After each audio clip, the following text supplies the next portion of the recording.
अनूप द्विवेदी जी फरीदाबाद से। राधे राधे महाराज जी। महाराज जी, मेरा प्रश्न कर्ज के संबंध में है। आपके श्रीमुख से सुना है था कि अगर किसी का 1 रुपया भी कर्ज हो जाए तो दोबारा जन्म लेना पड़ेगा। तो महाराज जी, इसी चीज पर सुनकर मैं बहुत परेशान हो गया था। 1-2 रुपए तो इधर उधर हो ही जाते हैं महाराज जी। महाराज जी, अनजाने में अगर कर्ज हो जाए। अनजाने की बात नहीं, लेकिन जानकर हम बेईमानी ना करें किसी की। अनजाने में ऐसे तो कोई बात नहीं है, लेकिन जानकर हमने किसी से 500 रुपया लिया है या 500 रुपये की चीज ली है, तो मुझे अपने जीवन में चाहिए कि बहुत जल्दी निपटा दें, हम उसका कर्जा ना लें। बहुत ईमानदारी और धर्म से चलने पर ही हमें भगवत प्राप्ति होती है। तो हम किसी का कर्जा ना लें, वो कोशिश करें जितना हमारे पास पैसा है हम उतनी सामान लें। यदि हम कर्जा लें तो बहुत जल्दी निपटाने की कोशिश करें और उसका कर्जा दे देना चाहिए।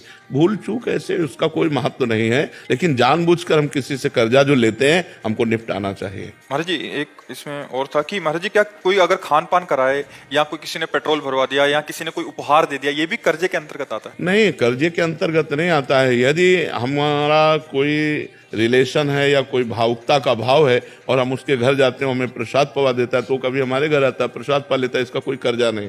अब हमारी गाड़ी में पेट्रोल क्यों डलवा रहा है, हमें देखना है कि हमसे कोई बुरा आचरण तो नहीं करवाना चाहता है, घूस तो नहीं दे रहा है हमको, हम ऐसे क्यों डलवा लें पेट्रोल? दोस्ती यारी में। हाँ, तो दोस्ती यारी में तो दोस्त है तो फिर डाल देता है, तो हम कभी उसका भी कार्य कर देते, वो बात अलग है। ऐसे नहीं, ऐसे कैसे कोई हमारी जेब में पैसा डाल दे, ऐसे कोई ऐसे कौन कर रहा है?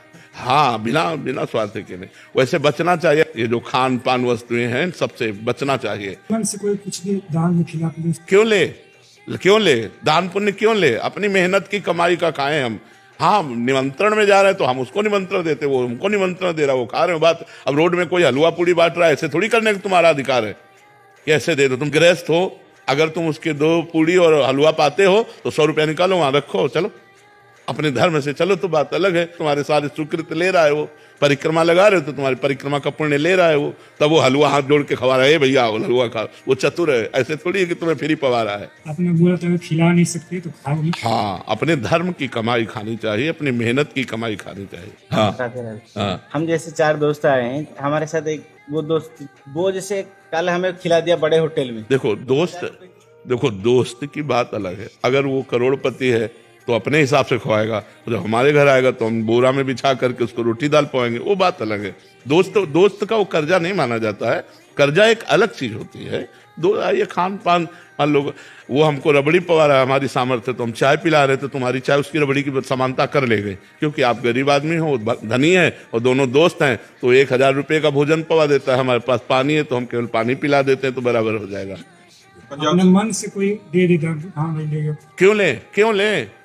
ये भी तो होना चाहिए। क्यों ले? हराम का क्यों ले? हराम के खाने की आदत क्यों बनावे? नहीं लेना चाहिए। मेहनत की कमाई हम ऐसे क्यों ले ले? ऐसे अधर्म की बात नहीं।